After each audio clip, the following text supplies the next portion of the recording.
Aujourd'hui, on va attaquer le sujet de la charge mentale. Il est temps d'arrêter là et de mieux partager les tâches en famille.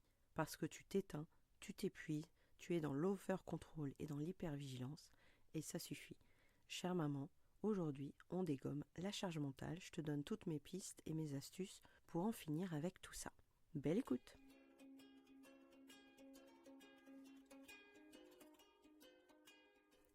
Bonjour, bienvenue sur Les Petits Plus Zen, le podcast pour faciliter et savourer sa vie en famille. Je m'appelle Séverine, je suis facilitatrice en parentalité après avoir été 22 ans professeure des écoles en maternelle REP+. Chaque semaine, je te propose ici des pistes et des thèmes approfondis sur la petite enfance, l'éducation et la communication pour que tu retrouves le plaisir des relations familiales sereines et épanouies. Une de mes missions est de t'aider à mieux comprendre et apaiser les émotions de chacun pour installer un équilibre entre tes besoins personnels et ceux de ta famille et enfin retrouver du temps pour toi. Je te partagerai aussi mon expérience en classe de maternelle, des découvertes apprises en formation et des outils inédits et actionnables facilement que j'ai créés au fil du temps à l'école et à la maison. Pour ne manquer aucun épisode, abonne-toi s'il te plaît sur ton application de podcast préférée et participe généreusement à la diffusion de mon travail en laissant un avis et une note de 5 étoiles. Pour plus de contenu, d'inspiration et de motivation, retrouve-moi aussi sur Instagram, Facebook et Clubhouse sous le nom Les Petits Plus Zen. Sur ce, je te souhaite une belle écoute.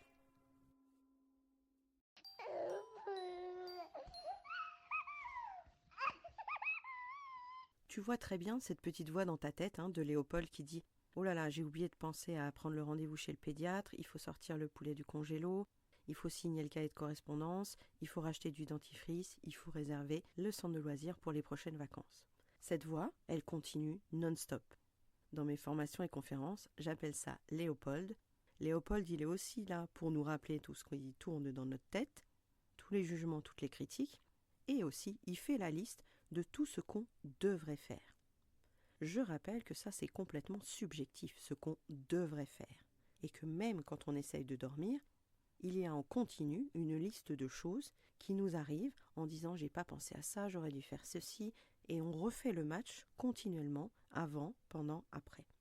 La charge mentale, c'est l'ensemble des choses infinies qui sont à prévoir, anticiper, organiser, découpé en étapes, en prérequis et à gérer, finalement, qu'on porte H24 sans s'en rendre compte. On ne va pas pouvoir la dégommer à zéro, elle ne pourra pas être complètement retirée, éteinte, puisque la charge mentale part aussi d'une partie de nous qui voulons bien faire, qui voulons peut-être même tout faire. On en a parlé beaucoup dans l'épisode 186, qui parlait de l'over-control et de l'over-responsabilisation. Je te renvoie sur cet épisode-là si tu veux en savoir plus sur l'over-control.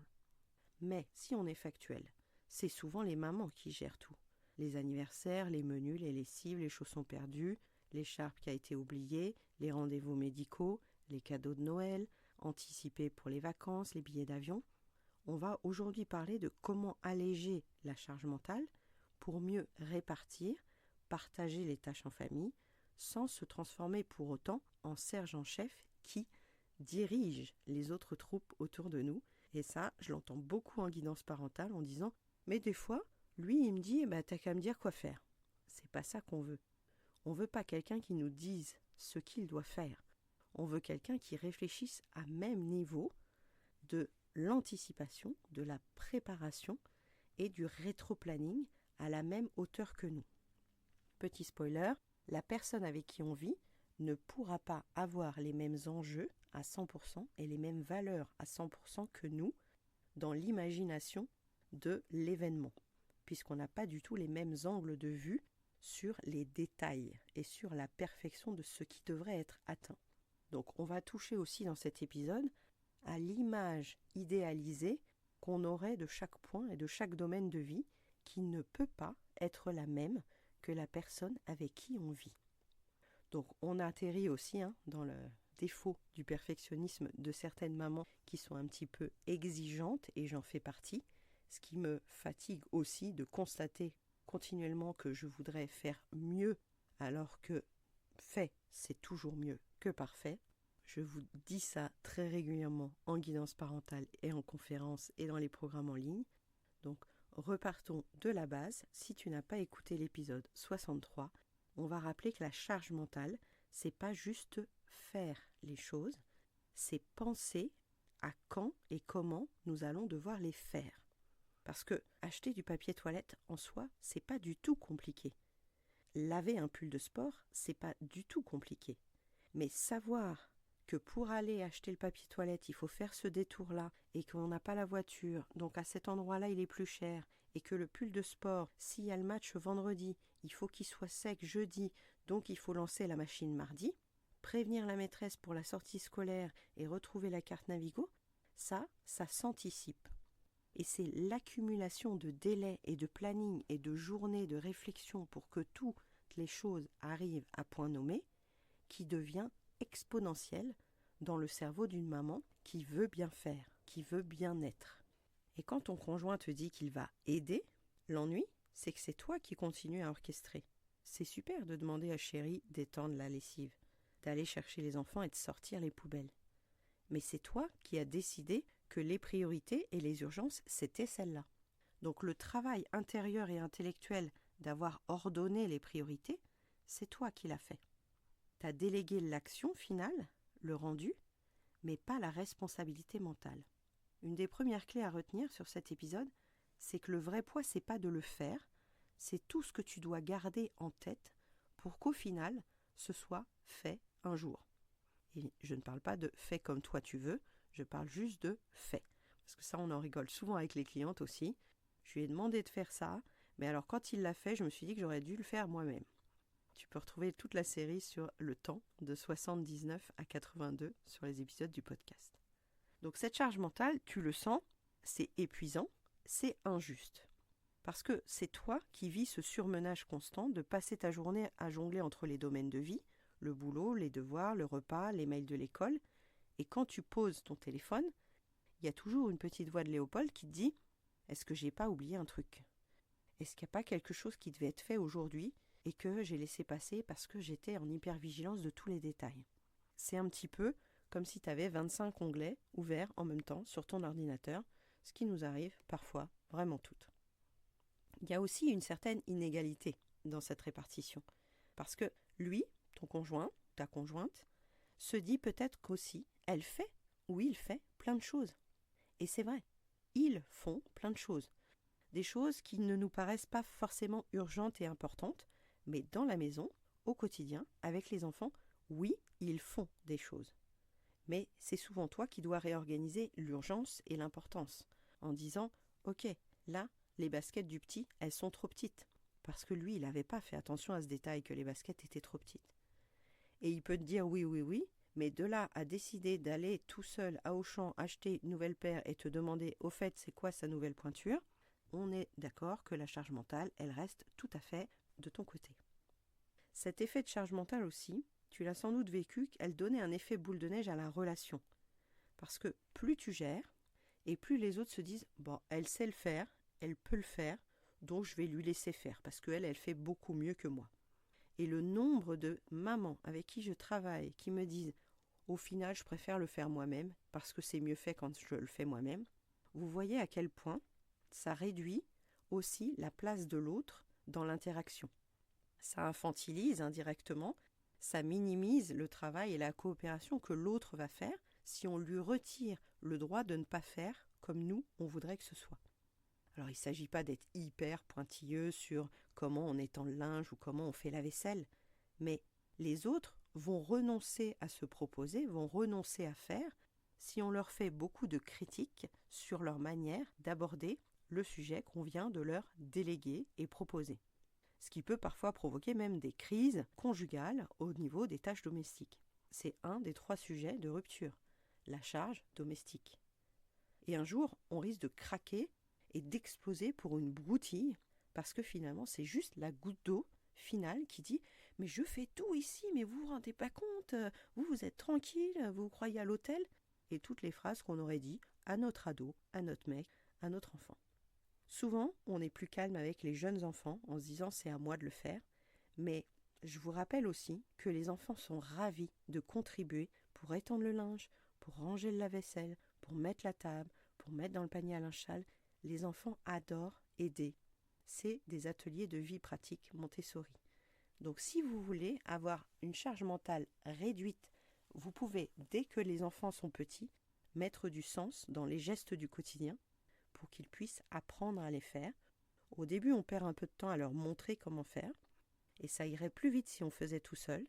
Mais tout comme le rangement des jouets, si vous leur apprenez très tôt à ranger leurs jouets, ce sera une charge mentale de moins, puisqu'ils sauront comment on fait pour ranger les Legos, pour ranger les figurines, pour ranger les livres, et vous n'aurez pas à repasser derrière eux à 100%. Vous serez là juste pour fignoler et pour apporter la touche finale d'harmonie dans la pièce. Et je vous envoie toute cette intention qu'un jour vous n'ayez juste qu'à passer derrière au lieu de tout faire. Et je pense que ça fait un petit peu d'ouverture dans votre cœur quand vous imaginez ça. Je vous le souhaite de tout mon cœur aussi. Alors, on va passer au concret. Comment on fait pour partager les tâches en famille ? J'en ai parlé beaucoup dans l'atelier organisation de maison zen. Donc, si tu veux commander l'atelier, il est sur Podia. Je te mettrai le lien en description de l'épisode. La première chose, c'est qu'il va falloir ouvrir la discussion, parler franchement et sans détour. On ne va pas reprocher à l'autre tout ce qu'il ne fait pas, parce que cette responsabilité est partagée. Si l'autre ne fait pas, c'est peut-être parce que j'ai renoncé à lui laisser faire parce qu'il ne faisait pas comme moi. Donc on va juste exprimer qu'on se sent épuisé, parce qu'on doit penser à tout, et qu'on a besoin de se répartir plus proprement la charge mentale et pas juste les tâches domestiques. On va expliquer peut-être avec des exemples concrets. C'est pas seulement faire les courses, c'est penser à la liste de courses. C'est vérifier les stocks, c'est vérifier les dates de péremption, c'est vérifier s'il y a un pique-nique ou une réception où on invite des gens et où on doit prévoir les œufs pour le gâteau. Cette discussion, elle va ensuite mener à un planning plus ou moins souple suivant le nombre d'enfants et l'âge des enfants pour fixer un moment pour les tâches à venir de la semaine. Qui va aller chercher les enfants au périscolaire ? Qui va lancer la lessive ? Qui va faire le repas ? Qui va accompagner à la danse ? On peut utiliser un tableau vierge dans la cuisine, on peut utiliser plusieurs applis. Au moins, quand on définit qui fait quoi, on se rend compte, noir sur blanc, que le nombre de tâches n'est pas du tout égalitaire. Si vos enfants sont grands, vous pouvez éventuellement donner 1 ou 2 tâches à vos enfants. Sortir la poubelle jaune le mercredi, rentrer la poubelle des verts en rentrant du lycée le jeudi, ce sont des tâches qui sont possibles et qui responsabilisent aussi les gens de votre famille. Petite astuce aussi, c'est que quand c'est écrit noir sur blanc sur le tableau, on a plus de mal à dire « Ah, tu ne me l'as jamais dit ». On peut référer en disant « C'est écrit là ». Je t'invite à regarder sur le tableau quel jour passe la livraison, quel jour est le dentiste, parce qu'on ne sera plus la seule personne qui gère les rendez-vous de chacun. On rappelle que sur Doctolib, c'est 86% des mamans qui prennent les rendez-vous et qui vont au rendez-vous. Je pense que ce n'est pas genré comme action. Les papas peuvent aussi prendre un rendez-vous chez le médecin et emmener les enfants chez le médecin. 3e point, on va arrêter de laisser l'autre dire « Dis-moi ce que je peux faire pour t'aider ». Parce que ce n'est pas à nous de distribuer les rôles comme un chef de projet. On va plutôt inviter chacun à prendre une initiative sur un domaine. Peut-être que toi, je vais te laisser faire tous les repas de la semaine. Et là, vous lui confiez la responsabilité de s'organiser comme il veut. Vous, ça va vous obliger à vous reformuler toute la journée. Puisque je lui ai délégué les repas de la semaine, je peux m'attendre, en rentrant, à voir quelque chose d'assez atypique sur le plan de travail. Vous avez délégué la responsabilité, ne soyez pas le juge qui fait des remarques et des critiques en rentrant. Et je sais qu'on a une posture un petit peu dirigiste sur ce point-là, en disant « je voudrais déléguer et que l'autre fasse comme moi j'aurais fait ». Ce n'est pas possible. On a une question d'altérité sur ce point-là.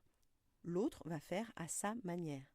Tout comme si vous dites à votre mari d'emmener les filles à l'école et de les coiffer, il est probable que la coiffure que votre mari va faire sur vos filles soit très différente quand c'est vous qui faites cette coiffure. Et ça, on en a rigolé sur les WhatsApp aussi. Les papas font autrement.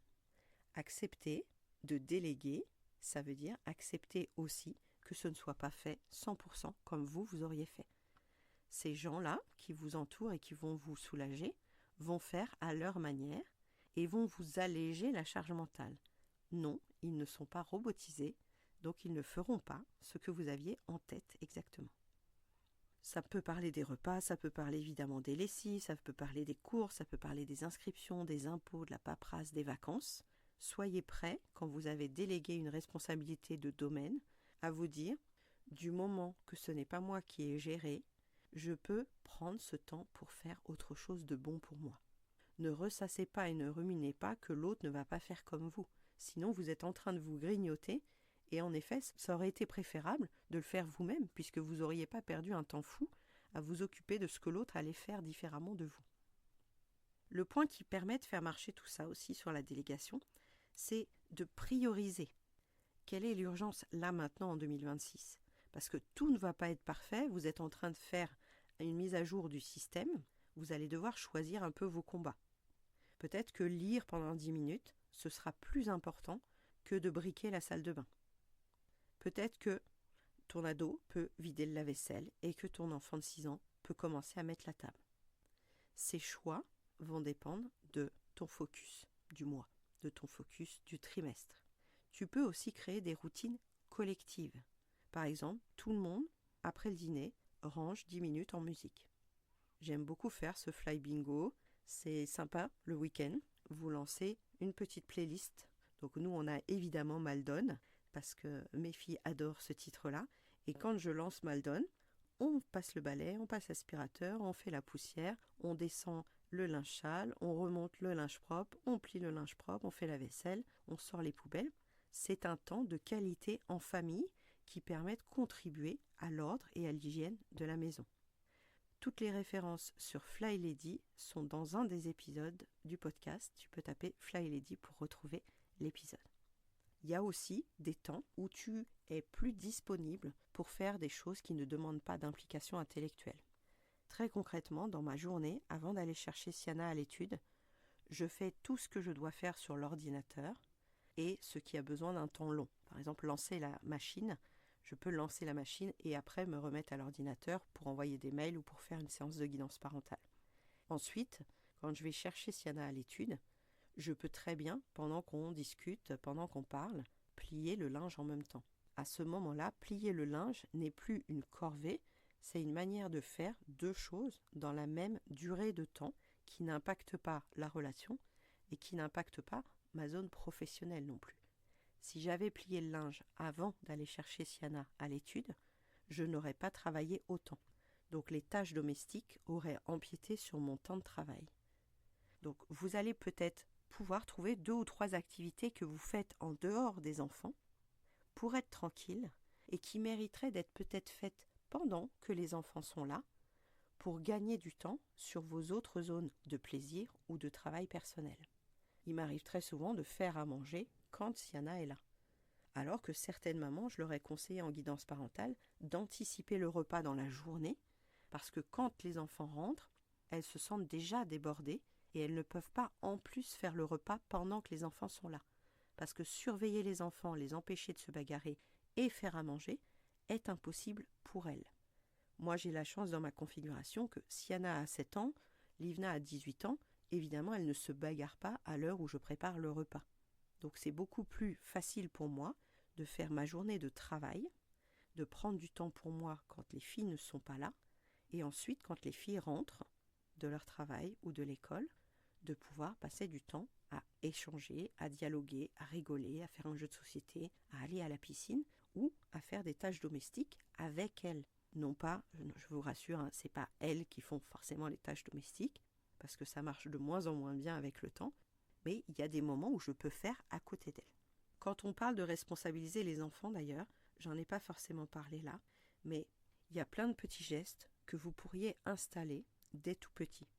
À 3 ans, votre enfant il peut mettre son pyjama sale dans le panier. À 7 ans, il peut préparer son sac de piscine tout seul.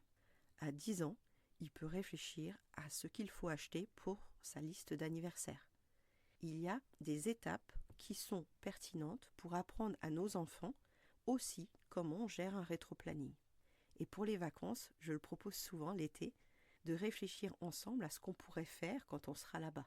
Est-ce qu'on a plus envie de faire des activités sportives, de visiter, d'aller au cinéma, de rester tranquille sur la plage, autour de la piscine, de préparer ensemble le planning et surtout de ne pas oublier de se garder du temps perso. Des temps de qualité avec soi-même, des tequiles solo, des tequiles duo. Pour toute la notion du tequil, je vous renvoie à l'épisode 8 au tout début du podcast. Si tu arrives à faire un peu ça au fil du temps, donc laisse-toi du temps, laisse-toi sur 3, 4, 5 mois, les bénéfices, ça va être d'avoir beaucoup moins de stress personnel parce que ça sera explicité.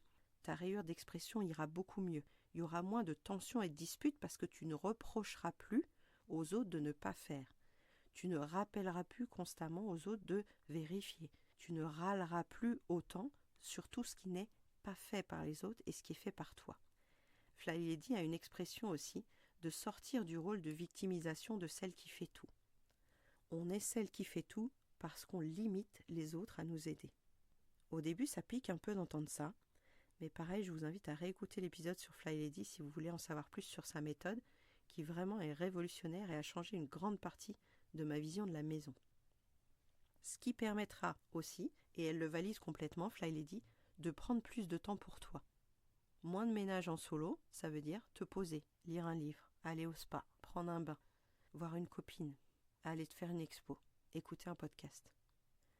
La famille, si tu ne lui reproches plus de ne rien faire, commence à se sentir utile et respecté. Ils ont à nouveau l'élan pour contribuer. C'est plus toi qui manages la maison. Tu es juste une occupante de la maison qui contribue à la même hauteur que tous les adultes de la maison. Donc tu vois qu'alléger la charge mentale, ça vient rayonner sur beaucoup de domaines, au niveau du dialogue, de la communication, au niveau du perfectionnisme, au niveau des attentes et au niveau aussi de l'autonomie que tu donnes aux gens qui vivent avec toi. Il y a une certaine indépendance et une certaine souveraineté à faire respecter et à proposer pour le bien de tout le monde.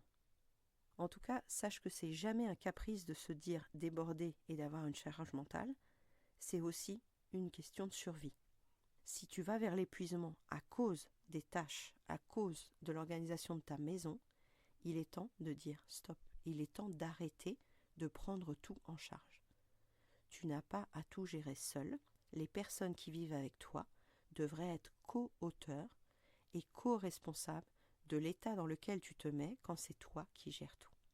Partager les tâches domestiques, c'est donc partager la responsabilité et le pouvoir dans cette famille. Ça va tout changer une fois que tu auras mis le doigt dans l'engrenage. Je te promets que non seulement ton couple va s'améliorer, ton énergie personnelle et même ta créativité, ta légèreté et ta joie. Alors dis-moi, qu'est-ce que tu vas commencer, par où tu vas commencer pour avoir une charge mentale un petit peu plus basse. Si cet épisode t'a parlé, partage-le avec une maman qui en a marre d'être le chef d'orchestre et de tout décider dans la maison. Et puis viens me dire sur Instagram quelle tâche tu vas déléguer en premier. Je te cache pas, et tu le sais sans doute, que moi j'ai délégué tous les repas à Michael. Et si toi tu choisis que ce soit les lessives, je comprends à 100%. Je te souhaite une bonne semaine. À bientôt. Merci d'avoir écouté cet épisode. Tu peux retrouver les thèmes et les épisodes précédents aussi sur lppzen.com/lepodcast. Pour soutenir mon travail, je t'invite à noter, commenter et partager le podcast, notamment sur ton application préférée, comme Apple Podcast par exemple. Ton soutien est important pour moi pour permettre à d'autres parents de retrouver la sérénité en famille. On se retrouve pour un prochain épisode très bientôt et en attendant, prends bien soin de ta cheminée des émotions et de ton arc-en-ciel des besoins. À très vite.